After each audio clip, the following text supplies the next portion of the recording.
That's me, Doink. You might be wondering how I got myself into this mess. Well, to answer that question, we're gonna have to go all the way back to the... Oh wait, never mind. I don't even talk like that anyway, so, yeah.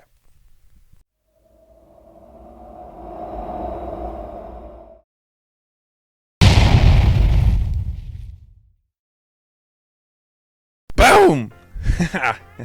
Yeah, that was cool. Anyways, that was super bad and took me a super long time to do. Welcome to One Chunk Man, the story of how I, Doink, through a combination of undiagnosed ADHD and far too much time on my hands, decided to take on the incredible challenge of testing the limits of just how far I could go in Minecraft while limited to only one chunk.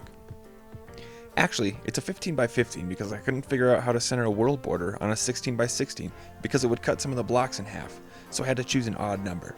For those that don't know, a chunk is a 16 by 16 square that extends from bedrock all the way to build height. For those that do know, that's super neat. Keep it up. First few attempts were immediate failures, as I really had no idea how to run Minecraft game commands. The second hardest part was trying not to name my world subscribe. I mostly died from setting the world border in the incorrect spot, and other attempts failed due to not having any wood. In my practice attempts, I discovered there were two things I needed for a spawn chunk to be viable. I needed wood, and I needed lava. Without wood, I couldn't craft, and without lava, I couldn't make it to the nether, and eventually, the end. And then, a miracle happened. I somehow managed not to kill myself setting up a world border. Wow, I couldn't believe it.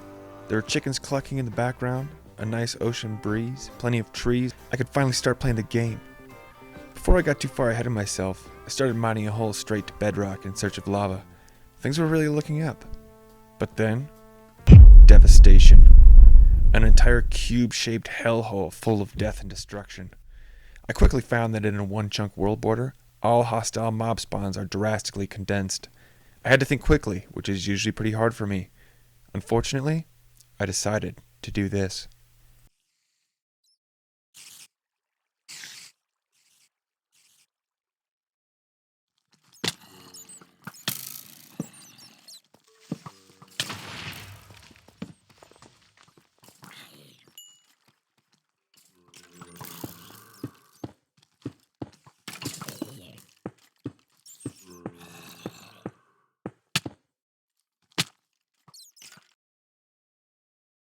This would be the first of countless tragic and pointless deaths on my hero's journey. I tried in vain to find lava in this world and several more after. How could I beat Minecraft if I could barely mine, let alone craft? The mobs were as hostile as they were numerous, which was a lot of mobs in hostility. I lived and died day after day, and no one shed a tear except me. But this isn't the story's end. No, this is just the beginning. A story of hope and triumph, of death and despair, of aggressively inbreeding animals for my personal gain, and of course mining and crafting. Little did I know when I started this challenge the adventures it would take me on. Hours would be spent in the Minecraft wiki, crunching numbers, reading forgotten Reddit posts about spawn radiuses and light levels, learning how to edit videos because I literally have no idea, asking questions no one has ever dared to ask, and seeking truths the world wasn't ready for. And sometimes, I even played the game. I was tired of failing.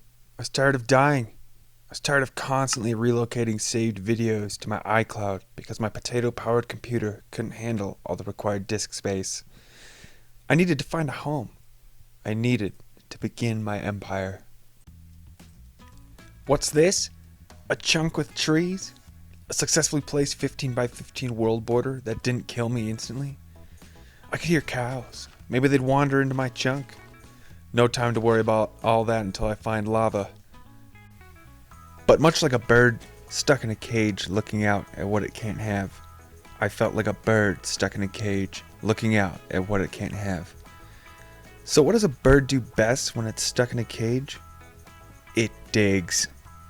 So down I went. Deep, deep, deep, deep, deep, deep, deep, deep, deep, deep, deep, deep, deep down I went. To about approximately 6 blocks beneath the surface where I set up a small base. I was going to need picks. Lots of them. To get all the way to bedrock, So I went to work.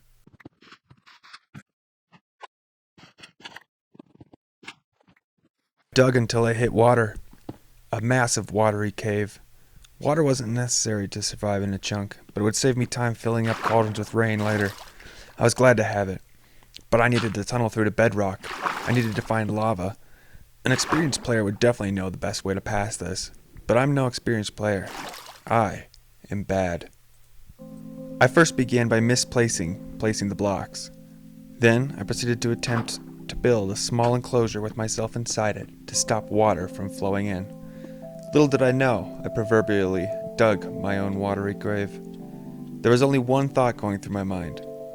I'm glad this isn't a hardcore series. I finally achieved this incredibly simple task and continued heading down.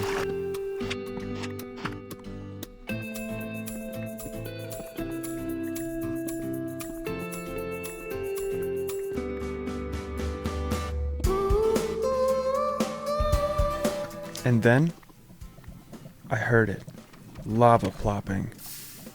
And what do you know? We found some lava.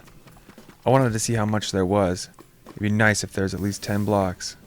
Little did I know, there was an entire lake of lava right beneath our feet. I was so excited. I finally found a chunk, so I headed up to the top before returning back so I could cover the hole of lava because there was a 100% chance I was going to fall down this hole and die and lose all my items.